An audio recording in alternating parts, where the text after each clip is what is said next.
All right, hello once again. It's Oregon Football Weekly. I'm Pfenning along with Alex Molden. We're here at the Nike campus out in Beaverton, where today is a big day. We've got a Tim Tebow event. How it seems like there's a lot of excitement here.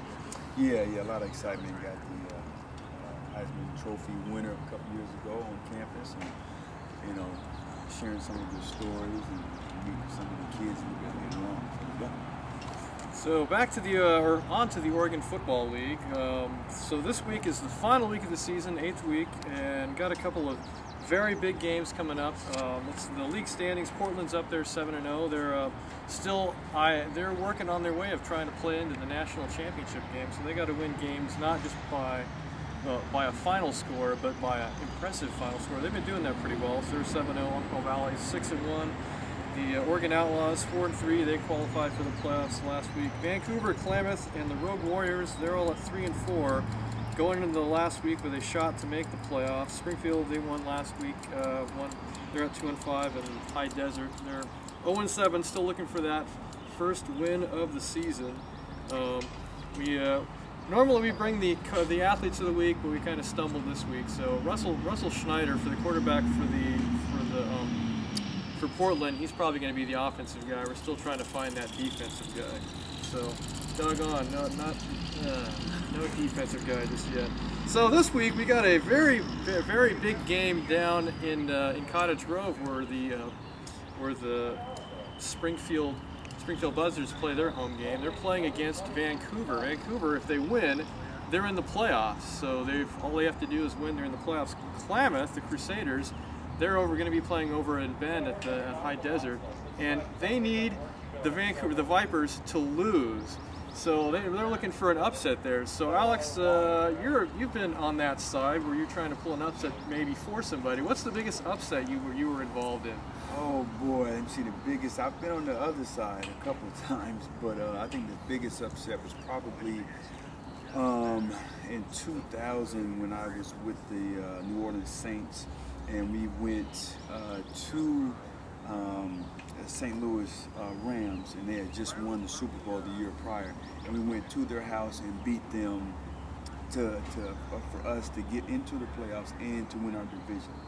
So that was like the biggest upset. I don't know how many points. That was back when it was the greatest show on turf, and they was supposed to beat us by more than 2 touchdowns, I think. Ouch. And we ended up beating them on their own field. So that was probably the biggest thing that I've been a part of. Now that sounds kind of, so you guys won your division. So why was it such of an upset then for you to go there and beat them? Just from what the success that they had on the year prior, and prior to that in 1999, we won I think 5 or 6 games. And for the next year, we had a whole coaching change, and Coach Hasley kind of installed in us a new attitude. And so for us to go up there, we knew that we would probably have to play like a perfect game, and had to get certain calls to go our way, and it just happened. Just so happened. So the league fans were just waiting for you guys to play like the previous year, and it didn't happen? Yep, exactly. So now on the other side there, you talk about that, waiting for someone else to lose. How did that come out? Well, I remember this was probably like in college, but I remember, us being on top, and a team like Wake Forest. Wake Forest beat us back in '92. We was in the Independence Bowl. And the thing about it is everybody had us pegged to win, and we was actually up by 3 or 4 touchdowns at halftime, and they came back and beat us. So it just goes to show you gotta be firing on all cylinders. Well, I got to tell you, as an alum, that's a game that I don't remember at all. So that's no way. I don't remember that at all. So the other 2 games, the other game. So Klamath is at High Desert. A big game also down there is going to be a doubleheader in Cottage Grove. The Uncle Valley is coming up to play Oregon. Those 2 teams are going to meet in the semifinals the following week. So they're going to get a preview of that game. They're going to play in Roseburg, down actually at South Umpqua High the following week. So they get a little bit of a test. We'll be watching that game pretty closely too. And then the Rogue Warriors come up and they get to play Portland up here. You get to drive up to 5 hours. One of the players that I went down and watched a game in Medford. One of the guys I got to watch is Dan Woodward, and here's a little interview on him. Really great guy. Helped Eagle Point make it to the state title a decade ago, and state title game. They lost, but it was a great trip there. Really neat guy. He's a teacher at South Medford High School. Here's a little interview with him.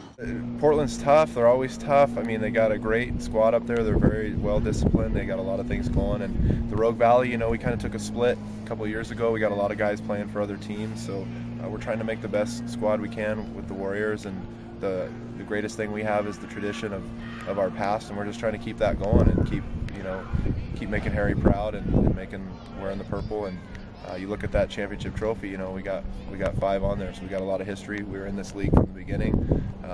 So we just take those guys, we play them as hard as we can, and it's nice to see the league become this. I played back in the beginning of the league, and there was 4 teams, and you know, guys were, you know, thrown up on the sideline and out of shape, and guys getting hurt left and right. The competition is just, in the time this league's been around, is just, this is the real deal. And the next step is the national scene. I see the OFL really stepping it up in the national scene in the next few years. So it's fun to be a part of a new era. No, year in and year out. I retire every year and come back every year. So leave with the blaze of glory, and then I can't get it out of my system. There's just something about, you know, coming out here and the camaraderie and just putting the gear on in the locker room that I just can't get away from it.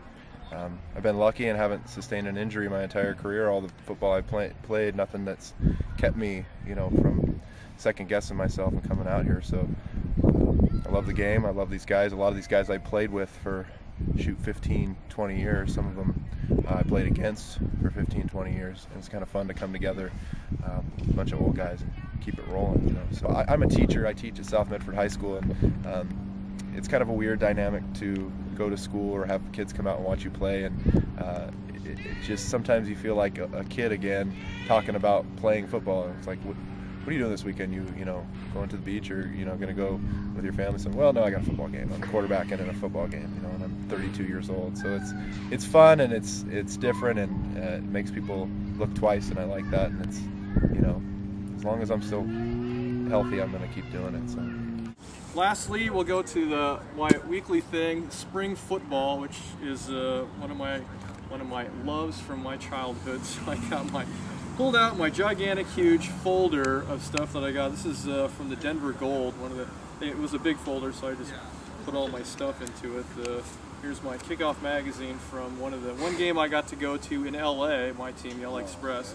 Wonderful to see the starting roster for the Express here they played the Oakland Invaders. There's the middle page. Gary Zimmerman is one of the linemen. Of course, Steve Young was the starting quarterback.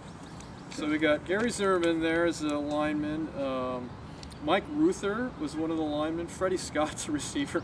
Steve Young's quarterback. Kevin Mack. I didn't know that. They had some guys on that team. Geez, let's see, defensively kind of. But yeah, they had a pretty stacked team. Never quite got it together as a team. So my thing was to go send these guys letters. Now this is before the internet. That's the big thing. So we just had to use the mail a lot. So most of the teams would send bumper stickers. So like Michigan Panthers, I got New Orleans Breakers there, San Antonio Gunslingers, Birmingham Stallions. Yeah, I'm a Gunslinger, San Antonio. They went all out, and of course your Denver Gold. So I got a bunch of stuff from teams all over the place. It was a lot of fun mailing these guys and then waiting to get stuff back. So. All right, that's our weekly Oregon Football Weekly. I'm Pfenning along with Alex Molden and Mike Stats Donovan on camera. We'll see you again next week.